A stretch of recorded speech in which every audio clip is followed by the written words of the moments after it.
아무튼 오늘 우리가 사는 세상은 참 쉽지 않은 세상입니다. 어려운 세상이고 복잡한 세상입니다. 그래서 이 세상을, 지금의 이 시대를 쓰리포스트라고 얘기를 합니다. 그러니까 세 가지 후기 시대에 살고 있다라고 얘기를 하는데, 첫째는 제가 자주 말씀드리죠. 포스트 모던 시대에 우리는 살고 있습니다.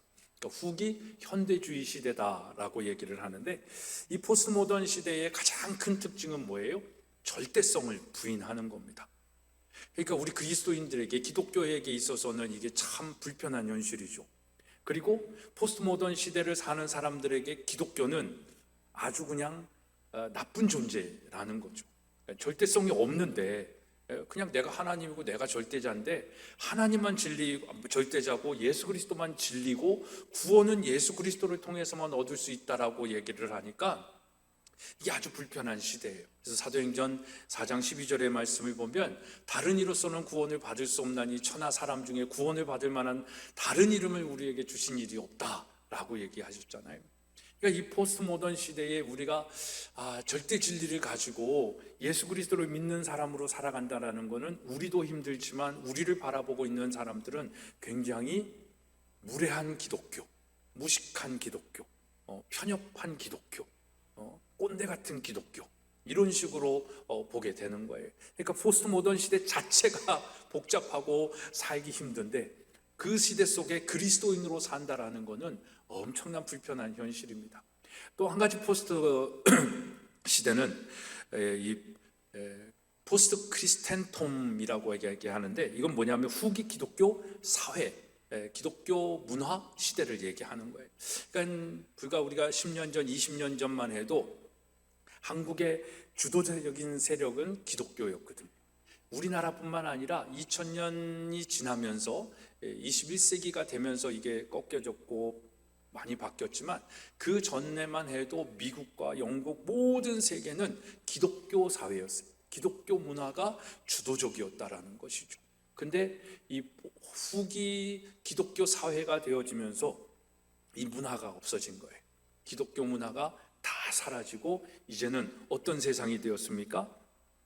기독교 색채를 띠면 외면받고 무시당하는 그런 시대가 되었던 것이죠. 세 번째 포스트는 뭐냐면 포스트 코비드 19죠.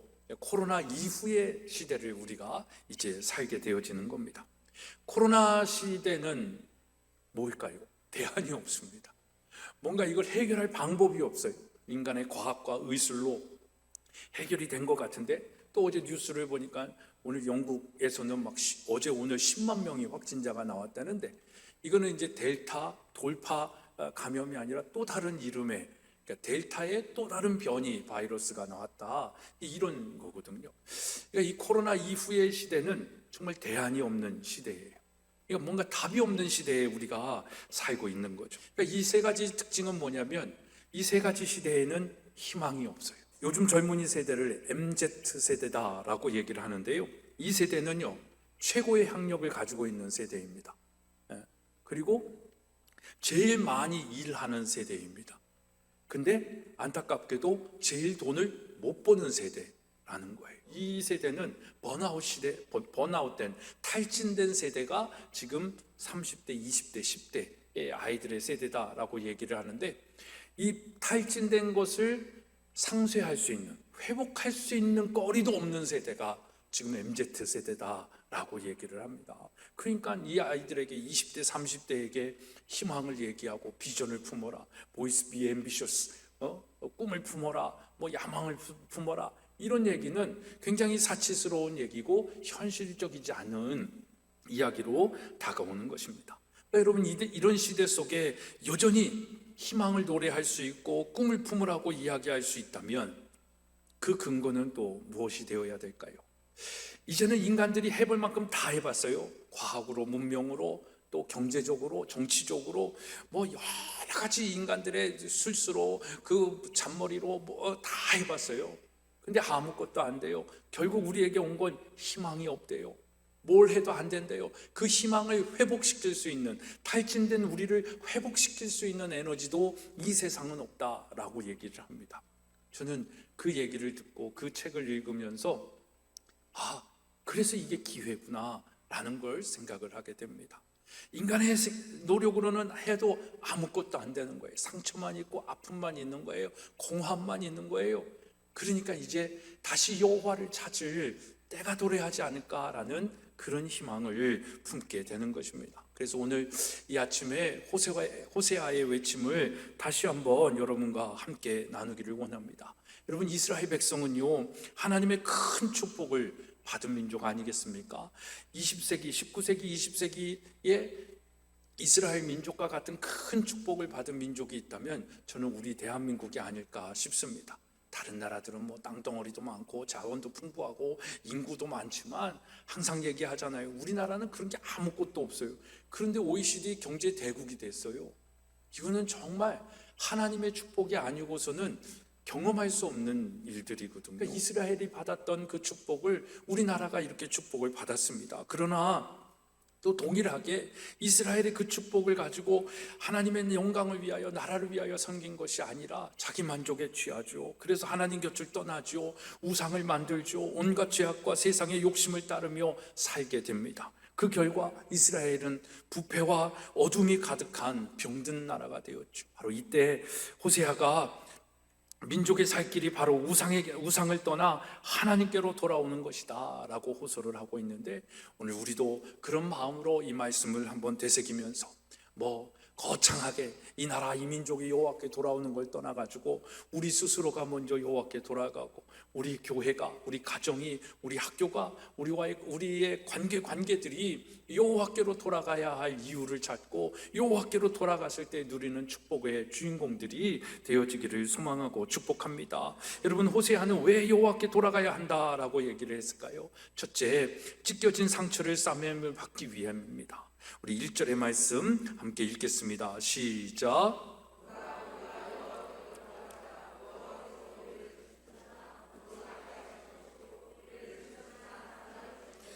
여러분, 이스라엘은 그들의 죄악으로 인해서 하나님께 징계를 받아서 찢기고 상처가 났고, 그 결과 온 사회는 부패하고 병들게 된 거예요.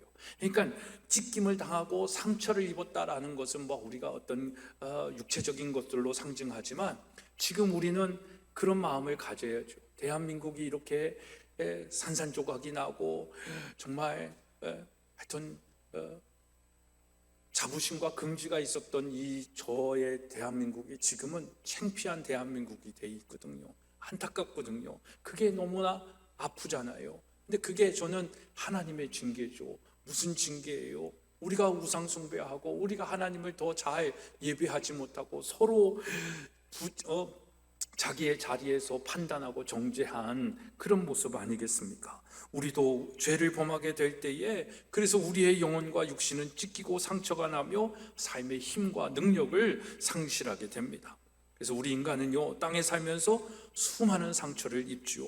자기 스스로가 살아가는데 너무나 지쳐서 자기 스스로 가지게 되는 그 상처도 있고, 또 서로 괴롭고 고통스러우니까 남에게 스트레스를 풀든 남에게 상처를 주는 사람들도 오늘날엔 참 많이 있습니다. 그래서 우리는 상처를 주어서도 안 되고 받아서도 안 되는 거죠. 먼저는 주지 않아야 되겠죠. 받지 않을 수 있는 이유는 우리 안에 믿음이 있으면 됩니다. 하나님께서 우리와 함께 하심을 믿으면 상처받을 일 없어요. 내가 기준이 되고 내가 내 자존심을 생각하니까 상처를 받았다, 시험 들었다, 내 마음대로 안 되니까 시험 들었다 그러는 거죠. 근데 하나님의 기준에서 의하면 내가 시험 받을 일도 없고 상처받을 일도 없어요. 그러니까 제가 얘기하잖아요. 상처받았어요, 시험 들었어요 하는 사람들은 나 믿음이 없어요 라고 얘기하는 거죠. 그러니까 그 믿음 없음을 우리가 더 격려하고 믿음의 자리로 나아가도록 기도해 주는 건 필요하겠지만, 그 상처를 우리가 해줄 수는 없어요. 치료해 줄 수는 없다라는 것입니다. 그래서 이 상처를 사람의 힘으로는 고칠 수도 없고, 또 이 상처를 치료하는 데는 약도 없습니다. 예레미야서 30장 13절에 내 상처를 싸맬 약도 없다 라고 얘기하고, 그 상처를 처방할 것도 없다, 처방도 없다라고 얘기를 합니다. 시편 38편 11절에 내가 사랑하는 자와 내 친구들이 내 상처를 멀리하고 내 친척들도 멀리 섰다라고 얘기합니다. 그러니까 오히려 상처가 있을 때 친구라면 가까이 해주고, 친구라면 더 위로해주고, 친구라면 더 싸매주어야 할 것 같은데 상처를 주니까 점점 멀어지는 거예요. 친구도 없어지는 거예요.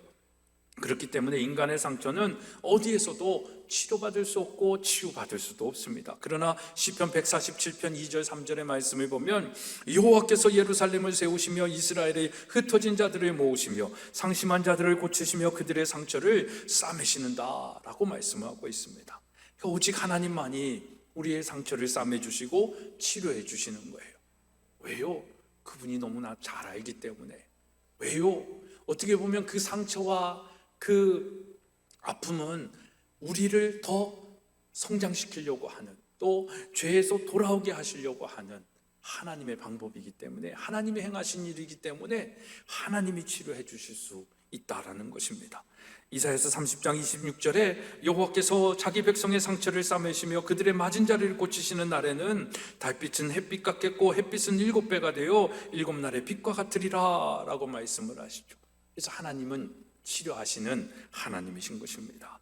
여호와께로 돌아가는 사람은 그래서 모든 상처를 치료받는 가장 최선의 방법을 선택하는 것이고 하나님의 은총을 입게 되는 것입니다. 왜 우리는 여호와께 돌아가야 됩니까? 바로 이 은혜를 누리기 때문입니다. 여러분, 이 상처는, 오늘 우리가 경험하고 있는 어려움과 아픔은 어떻게 보면 하나님께서 죄악 가운데 있는 우리를 구원하시려고 행하시는 일들이 아니겠습니까? 1절의 말씀을 다시 보십시오. 여호와께서 찢으셨고 여호와께서 치셨다라고 말씀하고 있습니다. 그렇기 때문에 치료받아 회복하기 위해서는 무엇을 해야 되는 거예요? 여호와께로 돌아가야 되는 거예요. 여호와로부터 멀어졌고 여호와께서 떠나갔기 때문에 받는 상처고 아픔이고 고통이거든요. 그러니까 여호와께로 돌아가야 그것을 하나님께서 치료해 주시고 싸매 주시면서 회복시켜 주시는 것입니다. 여러분, 오늘 여러분들 안에 있는 상처와 아픔과 고통이 있습니까? 여호와께로 돌아가셔서 하나님께서 해결해 주시고 하나님의 방법대로 치유받고 싸매임을 당하고 또 회복되어지는 그 은혜의 주인공들이 되어지기를 소망하고 축복합니다. 이 세상에 창조주는 하나님이십니다. 인간이 될 수 없습니다. 그래서 우리는 우리의 죄로 인한 이 시대의 아픔과 상처를 가지고 여호와 하나님께로 돌아가야 되는 것입니다. 여호와가 우리를 낫게 하시고 싸매어 주시고 치료해 주시기 때문입니다. 오늘 여러분들이 살아가면서 가지고 있는 상처가 있으십니까? 또 아픔이 있으십니까? 고통이 있으십니까? 그 이유가 무엇이든지 간에 여호와께 돌아가 하나님께서 우리를 싸매어 주시고 치료해 주시는 그 은혜의 주인공들이 다 되시기를 소망하고 축복합니다. 두 번째로 우리가 왜 여호와께로 돌아가야 됩니까? 죽은 데서 살림을 받기 위해서입니다. 2절의 말씀에 여호와께서 이틀 후에 우리를 살리시며 셋째 날에 우리를 일으키시리니 우리가 그의 앞에서 살리라 라고 말씀하시는 거예요. 그러니까 죄 가운데 있어서 죽었는데 살았다라는 것은 뭘 얘기하는 겁니까? 모든 생명과 소망이 다시 주어졌다라는 것이고, 죽음이라는 것은 이제 모든 것의 끝인데 다시 시작할 수 있는 희망을 얘기하는 것입니다. 그래서 우리가 하나님께로 돌아가지 않고선 삶이 없다라는 것이 바로 전제되어져 있는 거예요. 그래서 우리의 삶 속에 여호와 하나님께로 돌아간다라는 것은 내가 다시 살 수 있고 다시 일어날 수 있는 힘을 얻는 것이죠. 여러분, 이 세 가지 포스트 시대에 우리가 살고 있는데 다시 살아나고 다시 회복하고 다시 일어날 수 있는 힘은 그래서 여호와 하나님께로 돌아가는 방법밖에 없다라는 것입니다. 하나님 없는 곳에는요 생명이 없습니다. 거기엔 영생도 없습니다. 하나님 안에 영생이 있고 생명이 있고 축복이 있음을 믿으시기를 바랍니다. 그래서 우리는 왜 여호와께로 돌아가야 돼요? 여호와께 돌아가야만 우리가 사는 길이 있어요. 나라가 잘 되려면 어떻게 해야 되는 거예요? 다시 여호와께로 돌아가야 되는 거예요. 교회가 다시 잘 되려면 어떻게 해야 되는 거예요? 부흥하려면 어떻게 되는 거예요? 여호와께로 돌아가야 된다라는 것입니다. 우리 안에 누구를 뭐라 할 것도 없어요. 우리 안에 우상이 얼마나 많이 있어요. 우리 안에 하나님보다 더 앞서 있는 것들이 얼마나 많이 있습니까? 그래서 우리가 성공하려면 하나님께 붙들림 받은 자가 되어야 되는 것이고, 하나님의 장중에 우리가 붙잡힌 바 받으면 하나님의 손에서 하나님의 능력으로 우리를 승리하게 하시고 다시 붙잡아 주셔서 일으켜 주시고 그 일으킴 속에 다시 살아있는 삶을 살 수 있다라는 것입니다. 우리의 육신뿐만 아니라 우리의 영혼도, 우리의 자녀도, 우리의 가정도 그렇게 하나님이 살리시고 일으켜주시고 살리시는 은혜 가운데 회복의 은혜가 있기를 축복합니다. 그래서 우리는 다시 여호와께로 돌아가야죠.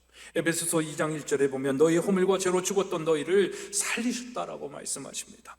우리 인간은 이미 허물과 죄로 죽었던 자 아니겠습니까? 그런데 하나님께서 우리를 예수 그리스도를 통해서 다시 살려주신 것이잖아요. 모든 의욕을 상실해버리면 삶 자체가 벌써 죽음의 길을 헤매고 있는 것 아닙니까? 그러니 오늘 우리는 죽은 자같이 살지 말고 산자같이 살아야죠. 그러니까 예수 잘 믿어야 됩니다. 그러니까 예수 그리스도 여호와 하나님께로 돌아가야 하는 것입니다. 더욱이 예수 안에 있는 자는 살림을 받는다라고 얘기합니다. 이 말은 뭐예요? 예수 안에 있는 자가 구원을 얻는다라는 것입니다. 예수 안에 있을 때에 영생을 얻는 것입니다. 우리는 예수 안에서 하나님의 영원한 세계를 보장받는 자들인 거예요. 그래서 우리는 행복할 수 있어요. 포스트 시대에 살고 있지만 여전히 우리가 행복하게 살 수 있는 이유는 물질과 문명의 이기들과 우리 스스로의 삶의 안위가 아니에요. 하나님 한 분이다라는 것입니다. 그 하나님 한 분으로 정말 여러분들 행복한 자의 삶을 살기를 축복합니다. 그 하나님이 우리와 함께 있으면, 예수 안에 있으면 오늘 어려움이 있어도 우리는 인내할 수 있고 극복할 수 있는 것 아니겠습니까? 마음고생이 있어도 여호와께 돌아가서 그 짐을 다 풀어놓고 하나님 앞에 은혜를 입으면 감당하지 못할 일이 없어요. 불안하고 떨고 염려되지만 우리의 마음은 여전히 평안할 수 있다라는 것입니다. 사랑하는 여러분, 이 세상은 어디를 가든지 근심 걱정이 없는 곳이 없어요. 여러분들 근심 걱정 없이 사는 때가 있었나요? 태어나자마자 그랬을까요? 태어나자마자도 애들이 막 울잖아요. 밥 달라고 울잖아요. 나 굶어 죽이는 거 아니야? 얘네들 걱정하는 거예요. 그래서 우는 거예요. 울면 밥을 주잖아요. 다 우리는 태어나면서부터 죽는 데까지 그래서 걱정하며 사는 거예요. 염려하며 사는 거예요. 그 염려와 걱정 속에서도 우리가 여전히 평안할 수 있는 일은 뭐예요? 여호와 하나님이 나의 목자가 되어주시는 것이죠. 그래서 우리는 여호와 하나님께로 돌아가야 되는 거예요. 그 돌아감 속에서 하나님이 우리를 지키시는 겁니다. 사랑하는 여러분, 왜 우리는 여호와께 돌아가야 합니까? 여호와 하나님이 우리를 살리시고 지키시는 분이시기 때문임을 믿으시기를 바랍니다. 대한민국, 한국교회, 가정, 나를 살리시는 분은 하나님이시다라는 것이죠. 그래서 우리는 여호와께 돌아가야 되는 거예요. 그럼 여호와께 돌아가기 위해서 우리는 무엇을 해야 할까요? 여호와를 알아야 될 줄로 믿습니다. 여호와께 돌아간다는 것은 그런 차원에서 뭘 의미하냐면 여호와를 알라, 힘써 여호와를 알라라는 것입니다. 우리 그런 차원에서 3절의 말씀 우리 한번 같이 읽겠습니다. 시작.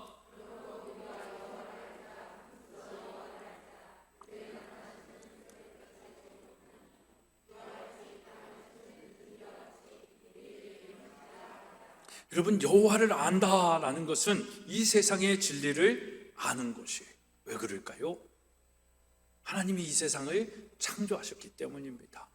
그래서 하나님을 알면 이 세상이 어떻게 돌아간다라는 진리를 깨달아 알 수 있는 거예요.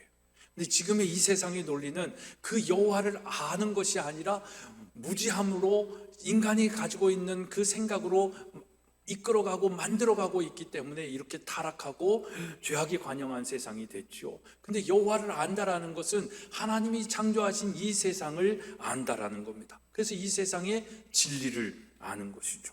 그러니까 진리를 알면 어떻게 되는 거예요? 비진리는, 진리 아닌 것들은 사라지고 없어지는 거예요. 그래서 지금 호세아가 여호와를 알자라고 하면서 그 나타나심을 뭐에 비유해서 얘기하는 거예요? 새벽에 빛과 같다라고 얘기하잖아요. 새벽에 칠흑과 같은 어둠이 이 태양이 떠오르면서 그 점점 그 어둠이 없어지고 정말 이제 태양의 빛이 이 세상에 비추어지면 오히려 어둠을 찾아볼 수가 없는 것 아니겠습니까?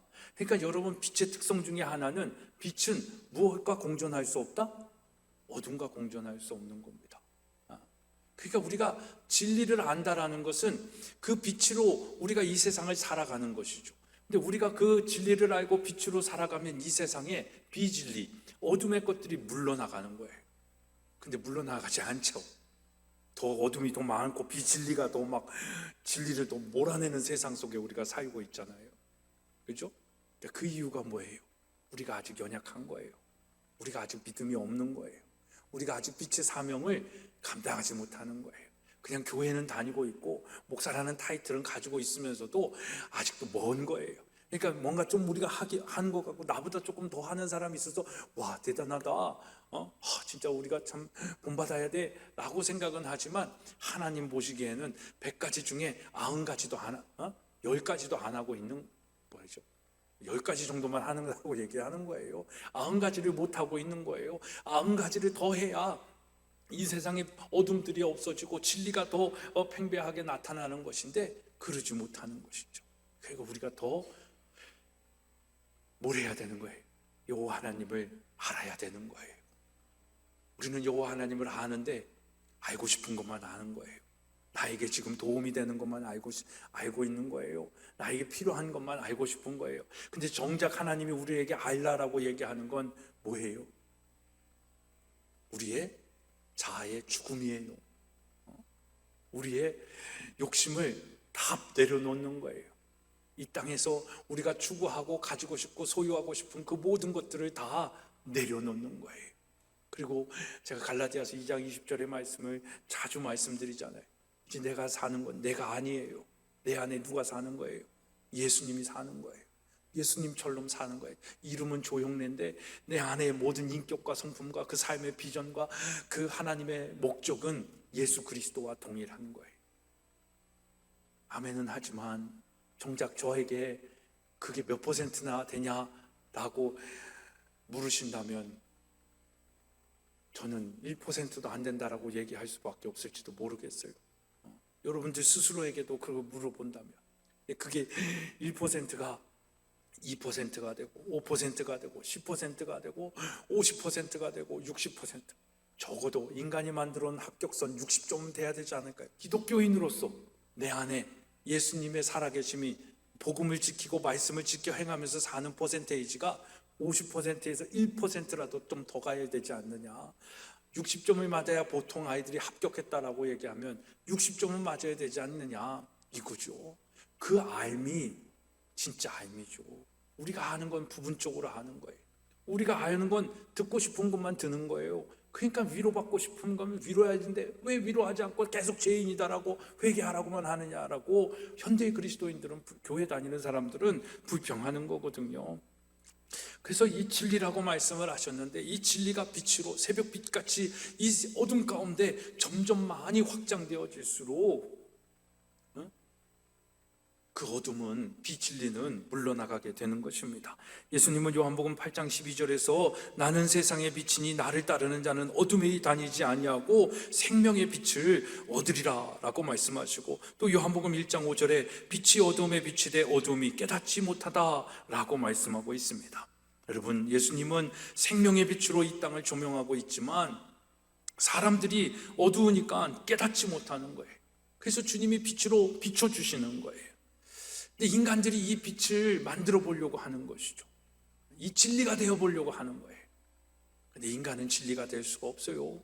빛이 될 수가 없는 것입니다. 그냥 예수님이 비춰주시는 그 빛에 우리가 반사되어져서 조명이 되어가지고 빛이 날 수 있는 것입니다. 여러분들의 마음에 주님의 빛이 비치면 여러분의 마음이 모든 사람들에게 빛이 되어줄 수 있고 평안이 되어줄 수 있고, 그래서 평화를 줄 수 있는 것입니다. 그래서 우린 잘 믿어야 되는 거예요. 잘 믿는다는 건 뭘 얘기하는 거예요? 교회 열심히 나오는 것만을 얘기하지 않습니다. 왜 교회 열심히 나오고 왜 우리가 하나님 앞에 헌신하는지를 알아야 되는 거예요. 그건 여호와를 알기 때문에 그런 거예요. 여호와께 돌아갔기 때문에 그런 거예요. 거꾸로 얘기하면 여러분들이 지금 신앙생활 열심히 하지 않는 건 여호와를 모르는 거예요. 아직 여호와께 돌아가야 할 것들이 너무너무 많은데 난 아니야 라고 하고 있는 교만이다라는 것입니다. 여러분들의 얼굴에 주님이 빛이 비친다면 여러분들의 얼굴은 예수의 형상이, 하나님의 형상이 나타나야죠. 주님의 인자하심이 나타나야 된다라는 것입니다. 만약 여러분들의 생각 속에 예수님의 빛이 비친다면 여러분들의 생각은 어떨까요? 아름다울 수밖에 없지 않겠습니까? 우리는 우리의 어두운 생각에 주의 빛을 비춰달라고 그래서 기도하는 것입니다. 여호와를 알기를 원한다라고 기도해야 하는 것입니다. 우리는 어두운 발길에 주님의 빛이 등불이 되어야 달라고 기도하는 거예요. 그래서 그 등불이 되어지는 말씀을 읽어야 되는 거예요. 그 말씀을 알아야 되는 거예요. 그 알미 뭐예요? 여호와를 아는 거예요. 성경을 일주일에 한 장도 안 읽어요. 듣지도 않아요. 그러면서 어떻게 여호와 하나님을 알 수 있겠습니까? 그렇기 때문에 우리는 여호와 하나님을 알기 위해 더 수고하고 애써야 됩니다. 여호와를 알면 어떤 일이 일어나는 거예요? 축복의 장막비를 우리에게 주시는 겁니다. 오늘 6장 3절의 하반절을 보십시오. 비와 같이 땅을 적시는 늦은 비와 같이 우리에게 임한다라고 얘기를 하죠. 여기서 말하는 늦은 비는 이스라엘의 3, 4월에 오는 그 빛을 말하는데 그 3, 4월에 내리는 비로 인하여 곡식을 여물게 하고 하는 비. 그래서 이 3, 4월에 주시는 비를 축복의 비다 라고 얘기를 합니다. 에스겔서 34장 26절에 보면 내가 그들에게 복을 내리고 내 산 사방에 복을 내리며 때를 따라 소낙비를 내리되 복된 소낙비를 내린다 라고 얘기하는 거예요. 비는 또 상징적으로 축복을 이야기하고 있습니다. 우리가 여호와를 알고 여호와께로 돌아가면 우리에게 이 축복의 비를 허락하여 주시는 거예요. 여러분, 이 축복의 비를 맞는 저와 여러분이 되어지기를 소망하고 축복합니다. 사랑하는 여러분, 하나님은 우리에게 복 주시기를 원하세요. 정말 하나님이 주시는 복을 받으며 누리며 살아야 되지 않겠습니까? 민수기 6장 24절에 여호와는 내게 복 주시기고 너를 지키시기를 원한다라고 말씀하고 계시고요. 히브리서 6장 14절에 내가 반드시 뭐 하신다는 거예요? 너를 복 주고 복 주며 너를 번성케 하고 번성케 한다. 반복은 뭘 하는 거예요? 강조하는 거잖아요. 하나님 강조하는 거예요. 뭘 강조하는 거예요? 복 준다고, 번성케 한다고, 제발 그 복 좀 받으라고, 제발 좀 번성하라고, 쪽으로 살지 말고 그렇게 살지 말고 정말 번성하면서 그 복의 주인공으로 복의 근원이 되어서 이 땅을 좀 살아보라고 하나님이 주시는 거예요. 그 비를 주시는 거예요. 누구에게? 여호와를 아는 자에게. 여러분, 복 받고 싶잖아요. 그럼 여호와를 알아야 돼요. 하나님이 나를 오늘 나에게 주시는 생각이 뭘까? 오늘 나를 통해서 하고자 하시는 일이 뭘까? 오늘 우리 가정, 우리 자녀를 위해서 내가 무엇을 해야 할까? 하나님, 이 나라, 이 민족을 위해서 오늘 내가 구하고 찾아야 할 기도의 제목들은 뭐지? 그걸 알아야죠. 구해야죠. 그걸 배워야죠. 들어야죠. 읽어야죠. 그래서 여호와를 아는 것. 그래서 우리는 예배를 드리는 거예요. 그러니까 여러분들, 정말 우리가 여호와를 알 때 우리에게 주시는 복이 무궁무진합니다. 우리의 번성함이 어마어마합니다. 그게 우리에게 뭐로 오는 거예요? 형통으로 오는 거라니까요. 형통이 한국말로, 영어로 얘기하면 석세스고 한국말로 얘기하면 성공이라니까요. 여러분, 이 땅에서 성공하고 이기고 승리하고 형통하는 방법은 하나님을 알아야 되는 거예요. 그럼 마르지 아니에요. 여러분의 주머니가 마르지 아니한다니까요. 여러분들의 창고가 마르지 아니에요. 여러분들의 자녀들의 삶이 마르지 아니하는 거예요. 뭐 차고 흔들어 넘치는 복도 주시지만 이 마르지 아니하는 이 샘물과 같은 복이 기가 막힌 복이거든요. 여러분들, 이 복의 주인공이 되기 위해서라도 여호와를 아는 데 힘쓰는 저와 여러분이 되어지기를 간절히 소망하고 축복합니다. 여러분, 그래서 하나님이 주시는 복의 주인공들이 다 되어야 되지 않겠습니까? 여호와를 알아 진리에 거할 때 우리는 어두움에서 생명의 빛을 조명받고 하나님이 주시는 축복을 받으면서 살게 되는 것입니다. 그러면 평생도록 하나님과 가까워지는 것이고, 하나님 안에 거하면서 찢겨진 우리의 상처를 싸매을 당하는 것이고, 죽음의 생명으로 바꾸어지며 이 땅에서 위대한 아름다운 삶을 살게 되는 것입니다. 이것이 오늘 우리가 여호와께 돌아가야 할 이유가 아니겠습니까? 여호와께 돌아가 여호와를 알므로 주시는 축복의 주인공들이 다 되시기를 주님의 이름으로 축원합니다.